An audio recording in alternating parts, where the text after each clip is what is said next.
Hello, I am Emily McClarty, the principal here at Adkins. And I'm Erin Vanell. I'm the assistant principal here at Adkins.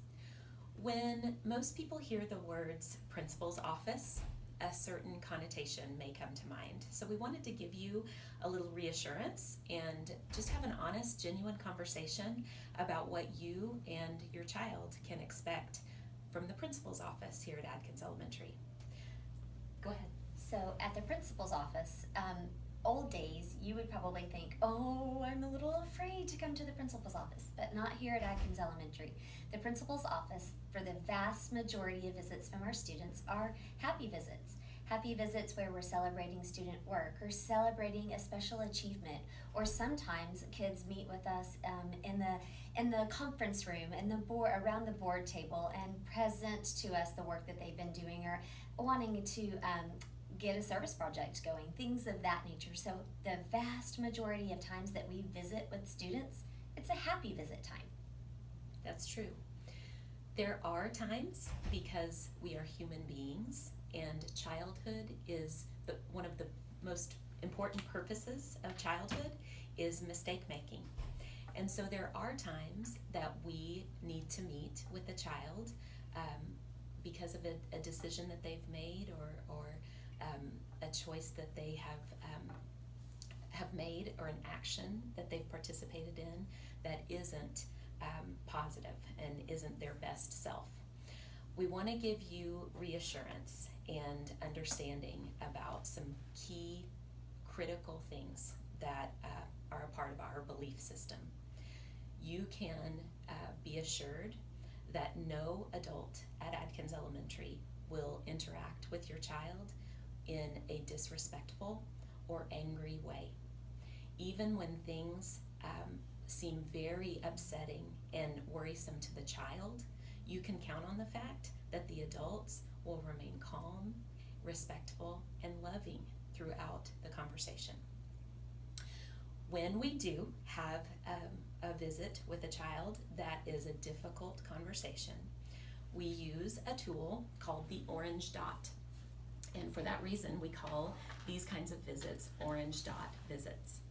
And we educate the kids about what this means ahead of time so that they're not scared or and so that they know what to expect.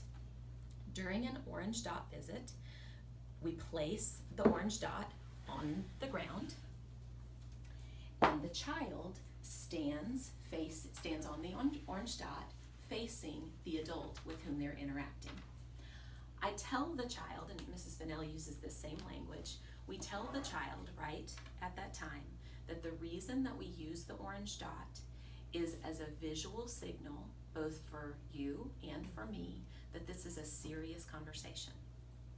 Our words matter, and our words will be respectful and honest, but they will be firm so that we have a common understanding that this is a serious discussion.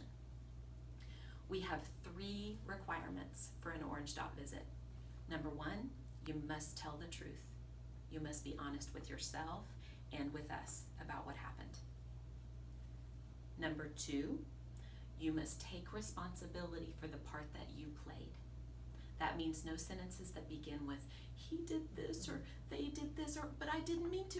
No, we'll stop you respectfully and ask you to think and then begin again and use sentences that begin with I, taking responsibility for the part that you played. The 3rd requirement for an orange dot visit is that the student themselves tell us what they need to do to fix or address the problem. That might mean an apology needs to be made to someone or a group of people. It might be that some writing needs to be in combination with an apology. It may be that there's a loss of privilege. It will definitely include that the student themselves, as well as the administration here, communicate with you, the parents. You will always receive communication about a happy visit. That could be through email, it could be a phone call, it could be us coming and finding you in the car tag line after school.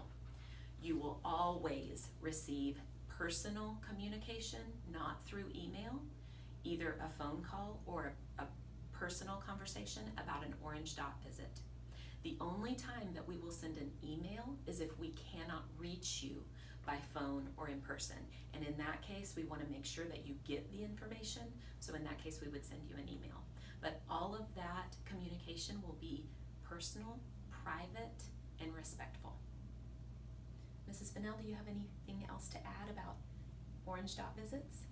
The one thing that Mrs. McClarty said is that the adults in this school are going to treat your child the same, whether it's a happy visit or an orange dot visit, and that childhood is full of mistake making. We cannot reiterate that enough. And it's how the adults in their lives help them work through those mistakes that helps make them better people for the future. And so you can count on us for that. That's right. Thank you. Any questions that you have, please reach out to us by email or phone. The school phone number is 940-369-1300. We look forward to seeing you and visiting with you soon. Thank you.